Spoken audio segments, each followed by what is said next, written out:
গঙ্গা গঙ্গা গঙ্গা গঙ্গা সারাদিন গঙ্গা গঙ্গা চোখ খুলুন।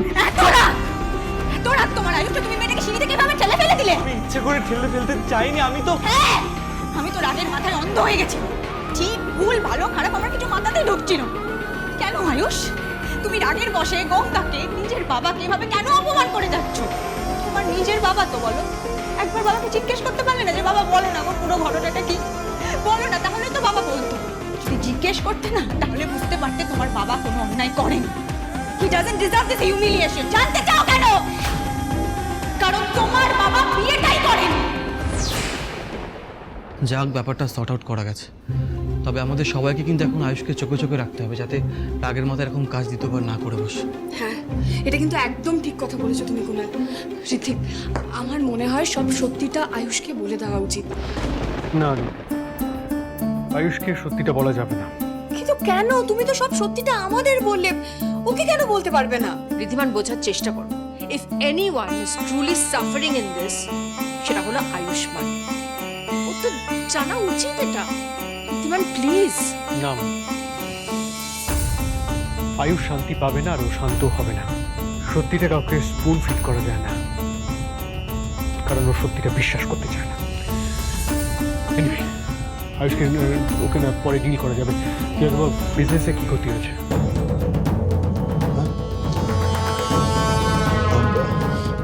আমাদের বিজনেসের অনেকখানি লস হয়ে গেছে। সেটা হয়েছে আমার ভুলে, মানে আমার গাফিলতিতে আমি একটা বিশাল বড় সর্বনাশ ডেকে এনেছি। কেন নিজেকে তো সারা করছিস রাহুল? এরকম একটা ঘটনা ঘটবে সেটা তো তুই জানতিস না, তাই না? আর কেউ আমাদের ব্যাপারে এত বড় একটা ষড়যন্ত্র করেছে সে ব্যাপারে কোনো আইডিয়াও ছিল না আমাদের। কি ষড়যন্ত্র, কি হয়েছে খুলে বলবি তোরা প্লিজ? তুই তো জানিস আজকে fresh face of the year contest, তার সঙ্গে আমাদের এক্সক্লুসিভ ডায়মন্ড জুয়েলারি লঞ্চও আছে, যেটার জন্য এতদিন ধরে আমরা এত পরিশ্রম করেছি। সবটা আজকে ভেস্তে যাবে। মানে কেন? সেটা জানবার মতো সময় থাকলে তো। তোমার তো কোনো সময়ই নেই। আমাদের বিজনেস কি হচ্ছে, ফ্যামিলিতে কি হচ্ছে, আমাদের family reputation, business reputation is at stake. এগুলো তো তোমার কাছে কোনো ম্যাটারই করে না Riddhiman. For God sake, please আমাকে ব্লেম করা বন্ধ করে প্লিজ বলো কি হয়েছে। আমাদের যে এক্সক্লুসিভ জুয়েলারি সেটটা ছিল সেটা চুরি হয়ে গেছে। সবটা কেমন হুট করে হয়ে গেল। আমি ওই সেটটা নিয়ে ওয়ার্কশপে যাচ্ছিলাম, হঠাৎ করে মাঝ রাস্তায় কয়েকটা গুন্ডা আমার উপরে অ্যাটাক করে। মানে যদি আমি অনেক চেষ্টা করেছিলাম, পারিনি। ঋদ্ধি বনি আপ্রাণ চেষ্টা করছে কোনো লিড খুঁজে বের করার, কিন্তু এখনো অব্দি কোনো লিডই পাওয়া যায়নি। কিন্তু আজকে রাতেই তো শো, তার মধ্যে যদি আমরা ওই সেটটা ফেরত না আনতে পারি কি হবে বুঝতে পারছিস? ক্লায়েন্টের ওই ডিজাইনটা আগে দেখার কথা, তারপরে ডিল সাইন করার কথা। সেটা না হলে কি হবে বুঝতে পারছিস? We are finished. We're done.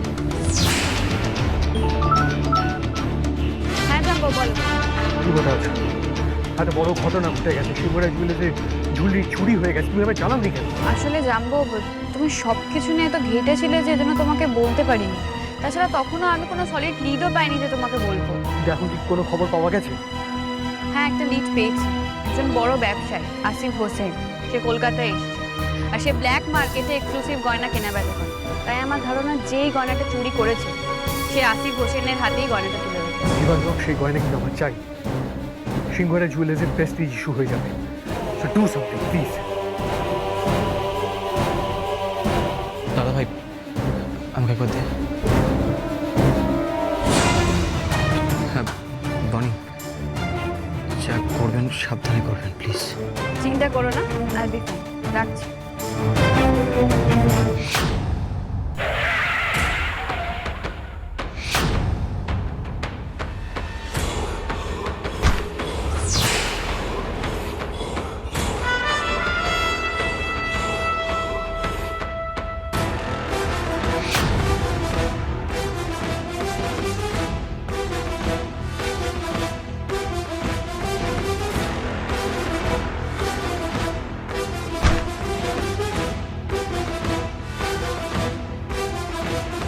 কাজটা যেন সাবধানে হয়ে যায়। আপনি নিশ্চিন্তে থাকুন স্যার, আমি সবটা ম্যানেজ করে নেব।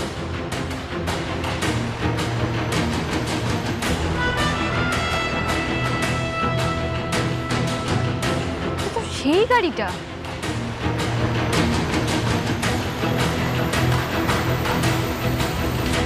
গঙ্গা গঙ্গা গঙ্গা গঙ্গা এই তো, এই তো, এই তো, এই তো।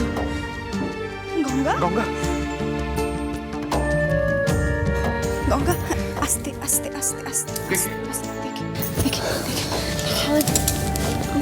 কোথায় নিয়ে এসেছো? কলেজের স্কাল্পচার রুমে গঙ্গা।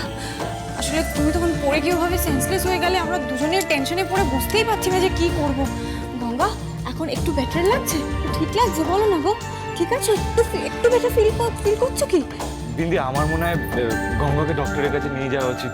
মাথায় লেগেছে, হয়তো জ্ঞান হারিয়েছিলেন। আমার মনে হয় ডক্টরের কাছে নিয়ে যাওয়াটাই সেফ। চলুন গঙ্গা। ডক্টর লাগবে না, আমি ঠিক আছে। গঙ্গা বলছি তুমি একটু দাঁড়াবার চেষ্টা করবে, আমি হেল্প করি। হ্যাঁ দেখি তো, দেখি পাটা আস্তে করে, আস্তে আস্তে আস্তে দেখি।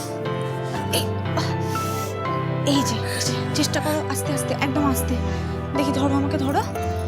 তুমি আমার উপর প্রেশার দাও। কোনো এই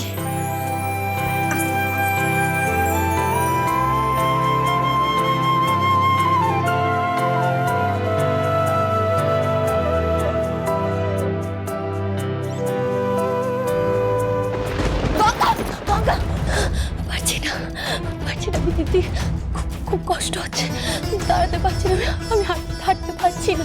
দাঁড়াতে পারছি না মানে? গঙ্গা তোমাকে দাঁড়াতেই হবে, আজকেই তো ফ্রেশ ফেস অফ দ্য ইয়ারের কম্পিটিশন। কি হবে? ভালোই তো হলো, আমি পার্টিসিপেট করতে পারবো না। আয়ুষ্মান বাবুর ইচ্ছে পূরণ হলো। এটা আপনি কি বলছেন? একদম ঠিক বলেছি, আমি খুব ভালো মতো জানি আপনি মনে মনে এটাই চেয়েছিলেন আমি যাতে পার্টিসিপেট না করতে পারি। আমি উঠতে বসতে কথা শুনিয়েছেন, পদে পদে আমি বলেছেন যে এসব মডেলিং কম্পিটিশন এগুলো আমার জন্য না, আমি স্টেজে দাঁড়ালে নাকি সবাই হাসবে। আর দেখুন আয়ুষ্মান বাবু, আপনার ইচ্ছেই পূরণ হলো। আপনি চেয়েছিলেন না আমি যাতে পার্টিসিপেট না করতে পারি, দেখুন এখন আমি পার্টিসিপেট করার অবস্থাতেই নেই। আর আমি এটাও জানি, এটা দেখে আপনি মনে মনে খুব খুশি হচ্ছেন, কারণ কোনো মানুষের খারাপ হলে তার পাশে না দাঁড়িয়ে আপনি তার সম্পর্কে সমালোচনা করেন, তাকে নিয়ে ব্যঙ্গ করেন, এটাই আপনার অভ্যেস। অবশ্য আমি কার থেকে কি আশা করছি? যে নিজের বাবাকে বোঝে না সে আমাকে কি করে বুঝবে? I am really sorry Ganga, আমি এমনটা একদম চাইনি। আমি আসলে আপনার সরি বললে সব অন্যায় ক্ষমা করে দেওয়া যায় না আয়ুষ্মান বাবু। আমার কথা জানো, আমি তো বাইরের লোক, কিন্তু যে আপনার সব থেকে বেশি কাছে, আপনার আপন, যে আপনাকে প্রাণের চেয়েও বেশি ভালোবাসে, মানে আপনার বাবা, আপনি তো তাকেও বোঝেন না, তাকেও বিশ্বাস করেননি, তাকে উল্টো পাল্টা কথা শুনিয়েছেন। আমি মানছি আপনার বাবা ছোটবেলা থেকে আপনাকে বুকে টেনে নেয়নি, কিন্তু একবারও ভেবে দেখেছেন ওই মানুষটার মনের উপর দিয়ে কি গেছে? এতগুলো বছর ধরে মানুষটা একা থেকেছে। আপনার কাছে তো আপনার মিমি, বনি মিমি, জ্যাঠা, কাকা, ভাই, বোন সবাই আছে। ওই মানুষটার কে আছে বলুন তো? আপনাকে ওরা ভালোবাসে, আগলে রাখে। ওনাকে কে আগলায় বলতে পারবেন? মানুষটা গোটা পরিবারের মাথায় ছাতার মতো আছে, অথচ তার কথা কেউ একবারও ভাবেনি যে তার উপর দিয়ে কি ঝড় বয়ে যাচ্ছে। আপনারা সবাই বিন্দি দিদিকে নিয়েও স্যারকে ভুল বুঝেছিলেন, কিন্তু কেউ একটা বারের জন্য ভাবেননি যে সত্যিই তো মানুষটার পাশেও তো একটা সঙ্গী থাকা প্রয়োজন। সেই সঙ্গী আর কেউ না হোক, আপনি তো থাকতে পারতেন আয়ুষ্মান বাবু, থাকেননি। সত্যি আয়ুষ, স্যারের মতন মানুষ হয় না। হ্যাঁ, আমি তো স্যারকে খরচ বলতাম এতদিন, কিন্তু আমি এখন বুঝেছি যে স্যারের মনটা কত বড়। নয়তো তুমি বলো না, আমি তো একজন অচেনা অজানা স্টুডেন্ট, আমার জন্য স্যার এত কিছু কেন মেনে নিলেন? এত হিউমিলিয়েশন, ওনাকে তোমরা ভুল বুঝলে, তুমি ভুল বুঝলে। তাও কিন্তু স্যার একবারও মুখ ফুটে সত্যিটা বলেননি, শুধুমাত্র যাতে একজন স্টুডেন্টের ক্যারিয়ারটা না নষ্ট হয়। উনি চাইলেই এই পুরো ব্যাপারটা থেকে সরে গিয়ে পুলিশের হাতে এই ম্যাটারটা তুলে দিতে পারতেন, কিন্তু উনি দেননি। শুধুমাত্র এই কথাটা ভেবে যে ওই মৃদুল যদি জেলে বসে কানেকশন ইউজ করে আমার বাবা মাকে হ্যারাস করে তখন কি হবে, সেই কথাটা ভেবেই উনি সব হ্যারাসমেন্ট মাথা পেতে মেনে নিয়েছিলেন। এত সুযোগ থাকা সত্ত্বেও একবারের জন্য মুখ ফুটে সত্যিটা বলেননি। আর আয়ুষ, তুমি সেই মানুষটাকেই ভুল বুঝলে। আমি আপনাকে আগেও বলেছিলাম আর আবারও বলছি আয়ুষ্মান বাবু, আমি কোনোদিনও আপনাদের আলাদা করতে চাই না। আমি সবসময় চেয়েছিলাম আপনি যাতে আপনার বাবাকে একটুখানি বোঝেন, আপনাদের মধ্যে যাতে সব দূরত্ব মিটে যায়। আর আমি সেটাই চেষ্টা করেছি। বিশ্বাস করুন, আমি কোনোদিনও কারোর ক্ষতি করিনি, আর কোনোদিনও করবও না। তাহলে মিডিয়াকে খবরটা কে দিল? কলেজে কে রটালো এইসব?